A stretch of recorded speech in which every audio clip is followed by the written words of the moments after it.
Have you ever had a huge hair disaster right before one of the biggest events in your life? That was me, and I'm here to share that story with you today. So if you want to hear one of the most tragic hair events of my life, then definitely stay tuned. If you're not subscribed to my channel, make sure to hit that subscribe button down there, join the Glam fam, and make sure to click the bell so that you are notified when I upload videos here on YouTube. Without further ado, let's jump on in. Oh, I can't wait to share this story with you because it will give you something to laugh about. But before we jump into the story, it is that time of the month where I share one of my all-time favorite brands with you, and that is Dossier. They are a luxury-inspired perfume company. I'm so excited for this month's video because Dossier just came out with candles. Perfect timing for the holidays. First of all, I do want to mention Dossier is having a mega Black Friday sale this month, so make sure that you check them out for Black Friday if you're looking for some really good deals. This is my first candle from them. It comes just like your perfume comes with the little insert, which I think is so cute. Oh my god. Oh my god, this smells so good. It smells so good. So I actually got this candle in one of my favorite scents from Dossier, which is Floriental Vanilla. So the little insert talks all about the candle and what notes are in it. So this one has notes of mandarin, pear, pink pepper, licorice, jasmine, orange blossom, and it is actually inspired by Black Opium by YSL, which is one of my favorite scents ever. And their Floriental Vanilla, hands down, identical to Black Opium. Like, you cannot smell the difference, y'all. Oh my gosh, it smells so good. This is such a perfect little gift for the holidays. Of course, their perfumes are as well. That goes without saying. But these new little candles are just awesome. I love this. It says love at first match. That is fresh, y'all. I know I sound like a broken record, but I got another one of the ambery saffron scents because it is hands down my favorite. I use it every single day, and every single day I have people ask me, what in the world are you wearing? And it's actually inspired by Baccarat Rouge 540 perfume. It is the best smelling stuff in the world. Perfumes come just like this, and it comes with the little insert as well that tells you about the perfume. And I love, it says it right on here. It says their mission is to deliver the highest quality, luxury inspired fragrances at a fair price, giving you the freedom to explore new scents. And I love that mission because, y'all, perfume and cologne is expensive. It's like one of the most expensive things that you can buy, like as far as like a beauty item. I just love being able to save that money and not sacrifice quality. If you have not tried them for yourself, please go to the description box. You'll see the link there. I just adore them, and I am so happy to continue to work with them. They are sponsoring this portion of today's video, so thank you so much, Dossier. I am obsessed, and I cannot wait to burn my new candle. I'm currently drinking a strawberry and banana smoothie, so I'm sure before the end of this video, I'll probably end up with a strawberry seed somewhere in my teeth. So please ignore in advance. And I will leave all of the products that I'm using on my face in the description box below. We're just gonna go in, and I'm gonna do my makeup and tell y'all this story because it's a good one. Okay, I went ahead and quickly did my foundation off camera because I did a little TikTok video testing this combination out. I'll leave the link to that TikTok in the description box. But wow.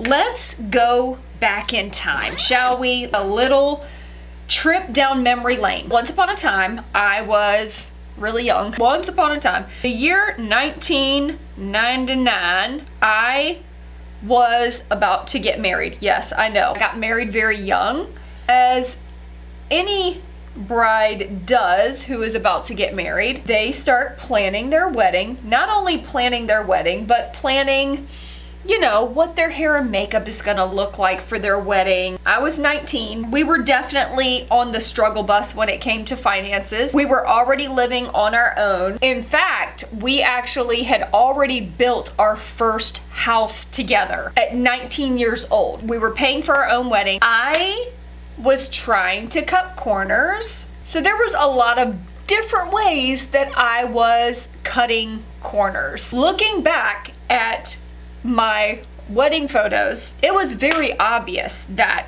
I was cutting corners. But listen, in the moment, back in 1999, I really thought I was doing something, okay? I didn't grow up with money. I didn't grow up with nice things. So cutting corners was kind of my thing. Your wedding is not really one of those places that you necessarily want to cut corners. Those are pictures and memories that will be around for a lifetime. You know what I mean?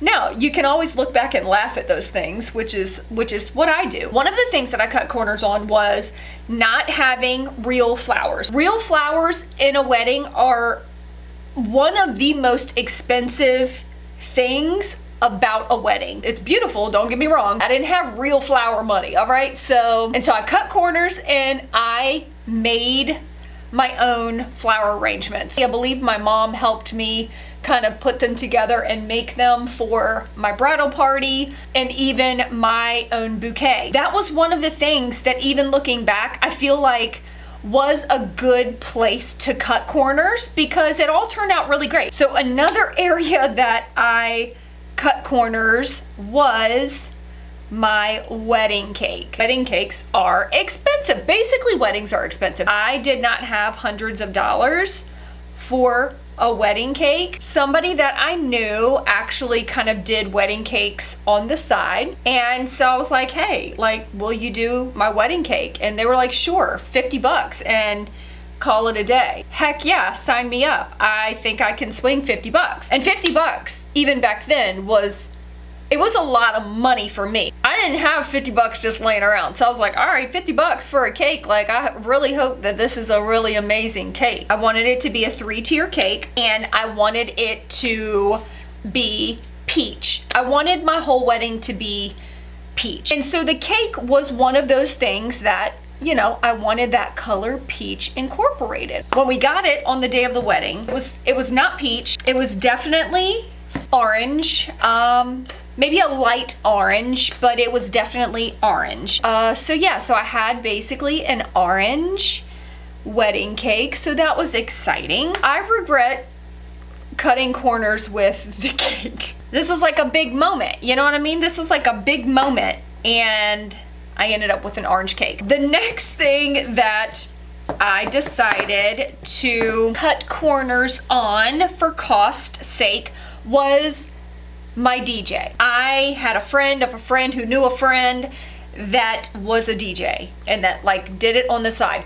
Mind you, most of the things that I got for my wedding were from people that this was their side hustle. It was their side hustle, which, you know, there's nothing wrong with. I got hooked up with this DJ and didn't know them. They were gonna do it for super cheap. So I was like, yes, sign me up, you know? It was time for the wedding and I had not heard from this DJ in weeks.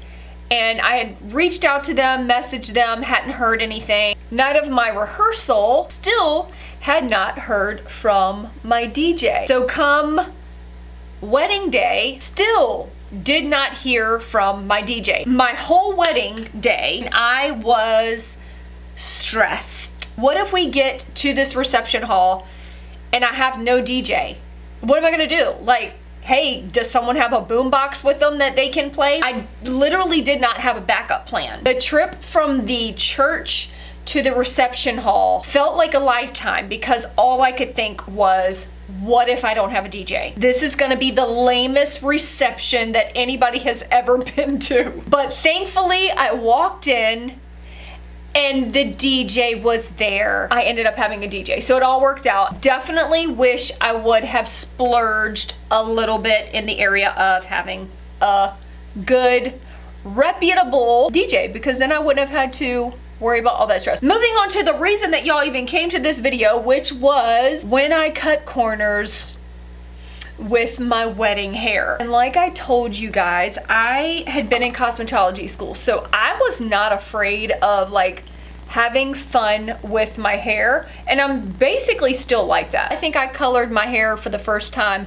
myself when I was like, I don't even know, 14 years old. But this is my wedding. This is my wedding. This is the one time that I'm not gonna do anything crazy. It's your wedding. You want your hair to look good and presentable. But I had been getting my hair highlighted for quite a while. I had been getting my hair highlighted for so long that my hair, there was a lot of blonde in it. Can you guess what I decided? I decided a week before my wedding that I was gonna color my hair blonde all over. Mind you, my natural hair color is almost black. Like, it's so dark, it's almost black. But I was going blonde, and I was so excited, y'all. I had never been more confident in my decision to go blonde in my entire life. You would think that I would find a really reputable stylist who was comfortable taking my hair from black to blonde, even though I had some blonde, highlights.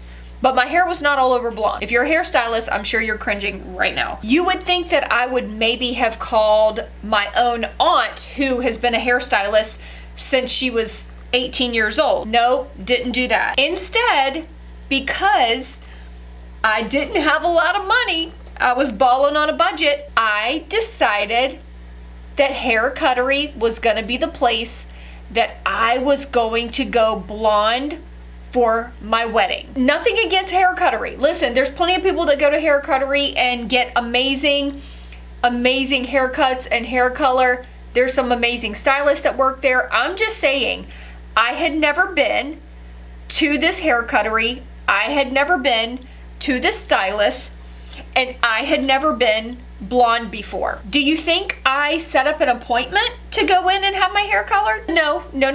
Hair Cuttery takes walk-ins. I naturally walked in and presented my confident choice of wanting to be blonde. And so their question was, do you have a stylist that you would like to provide this service to you? No, I don't care who does it. All I knew was that I was going to be blonde for my wedding, and I was gonna do it on a budget. A stylist comes and she gets me, and we go over the plan, and I'm like, I just want to be blonde. And she's like, all right, then we're gonna do all over blonde, and it's gonna be great. And so she mixes up the bleach. She starts slapping on the bleach, okay? Just slapping on the bleach. And I'm sitting there processing, and I am so excited. One thing that I can be very thankful for in this moment, social media wasn't a thing. Documenting every moment of your life wasn't a thing. I actually have no pictures of this extremely traumatic event. I can't wait for her to take this bleach off of my hair and see my beautiful blonde hair. Normally, you hear your stylist say, oh, this looks really good, this turned out great, and I'm not really hearing anything. And so, still not concerned, because I am confident in my decision to go blonde. We get over to the chair. As she turns me around, all I see is this brassy shade of orange. Do you think I told her, hey, this is not blonde, this is orange, this is not what I asked for, my wedding is in a week? No, that's not what I said. You know what I said? It looks great, thank you so much, I appreciate it, how much do I owe you? And I'm pretty sure it was probably $50. I get in my car. The first thing that I do is look in my rear view mirror, and I begin to sob. I had never looked so atrocious in all of my life. Literally sat in my car and bawled like a baby and tried to figure out how I was going to tell my soon-to-be husband that I was going to literally look like a pumpkin on our wedding day. We already lived together. We had already built our first house together. So I had to go home. I had to go home to him. I couldn't hide it. I pull up into the driveway, basically start to take the walk of shame. My husband greets me at the door. Of all days, this is the day he decides that, hey, I'm going to meet you at the door. And this is what I was presenting him. He opens up the door. He takes a quick little gander at what's standing in front of him. And just like any amazing human being that is about to marry the love of their life, he literally looked at me and said, "What did you do to your hair? It looks beautiful." I understand he was really trying. He was really trying his hardest not to point out the fact that there was an actual pumpkin standing in front of him. As soon as I heard him say, "It looks beautiful, it looks beautiful," I completely broke down and had a moment of feeling like this was the end of the world. When he realized how distraught I was, he finally decided to tell me the truth. It didn't look great, but that we were going to figure it out. We were going to figure it out together. This is when I knew he was definitely the man that I wanted to marry, because he was already embodying for better or for worse. He was literally about to marry a pumpkin, and he wasn't even gonna think twice about it. The only option that I had was to reach out to my aunt who did hair. Should have been the first person that I reached out to in the first place if I wanted to go blonde right before my wedding. But I begged her, "Please, please, please, please, can you fix this disaster? I can't walk down the aisle looking like pumpkin spice. I can't." And so she graciously got me in her chair, colored my hair back to its natural hair color, and she saved the day. I would have a very good chance of being bald if I did that to my hair right now. So thank the Lord that my hair was strong back in the day, because it held up for my wedding, and I actually wore my hair curly for my wedding. But my wedding ended up being amazing despite all of the ways that I tried to cut corners to save a few bucks. I got to marry the guy that I fell in love with, and I've been married for 22 years now. So I just want to say thank you to him for sticking with me through all of the craziness that I have done to my hair. He literally never knows still what I'm gonna come home looking like. You are the real MVP. And that is it for this Storytime video. I know that we've all had our hair moments, so I would love to hear from you. What hair disaster have you had? That is it for this Storytime video. If you enjoyed it, please make sure to give it a thumbs up. I love you guys so much, and make sure to check the link below. Check out Dossier and all of their Black Friday sales. I love you guys, and I will see you in my next video. Peace out.